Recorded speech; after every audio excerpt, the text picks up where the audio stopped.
बहनों और भाइयों, मैं आपका दोस्त अमीन सायानी बोल रहा हूँ और आज बड़े ही कम शब्दों में आपको सुनाना चाहता हूँ अमीन सायानी की कहानी।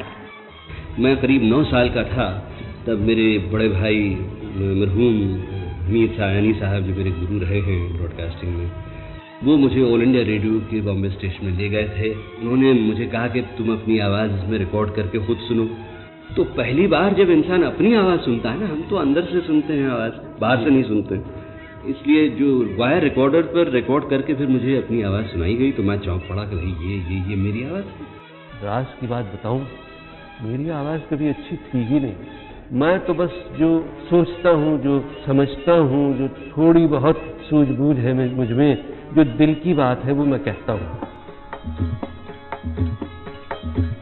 मेरी माताजी जो थी वो गांधी जी की शिष्या थी, तो गांधी जी ने उनसे कहा था एक ऐसा अखबार शुरू करो 9 साक्षरों के लिए, जो कि सरल भाषा में हो, हिंदुस्तानी में हो। तो ये हमारे घर में एडिट भी होता था, पब्लिश भी होता था, छपता भी था।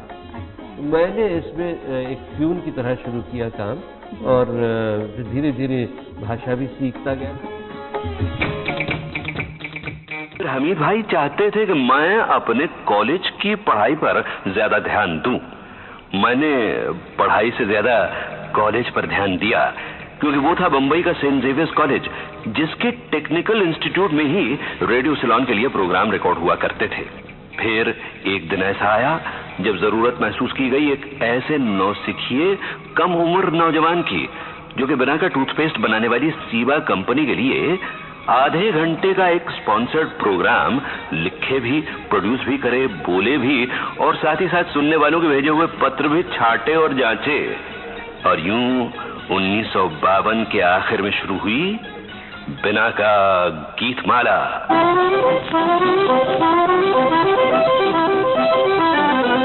अब हम कदम रखते हैं सन 1955 में, जब आपका ये प्रोग्राम काफी जोर पकड़ने लग गया था। सभी संगीत प्रेमी इसे बड़ी लगन के साथ सुना करते थे और सबको फिक्र लगी रहती थी कि देखें इस हफ्ते किस गीत के लिए बचता है बिना का गीतमाला की चोटी की पायदान का बिगुल।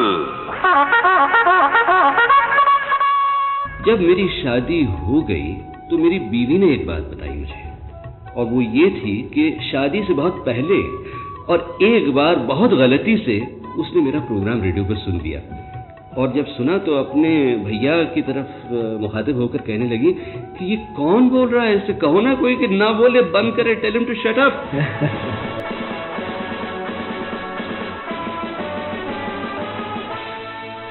जिंदगी में भी और स्टेज पर भी काफ़ी ड्रामे कर चुका हूँ मैं, तो लिहाजा बिना स्क्रिप्ट के पढ़ने की आदत है। वैसे रेडियो में हालांकि स्क्रिप्ट होती है सामने, अच्छा अनाउंसर वही होता है जो यूं स्क्रिप्ट पढ़े कि सुनने वालों को पता ना चले कि सामने स्क्रिप्ट है। अगर पता चल जाए तो एक दीवार सी खड़ी हो जाती है, यानी श्रोता और वक्ता के बीच। Good evening, ladies and gentlemen. This is your friend and compere Amin Sayani welcoming you all in this final night of competitions sponsored by the Beach Club. Hindi में बोल, हिंदी में। अच्छी बात है।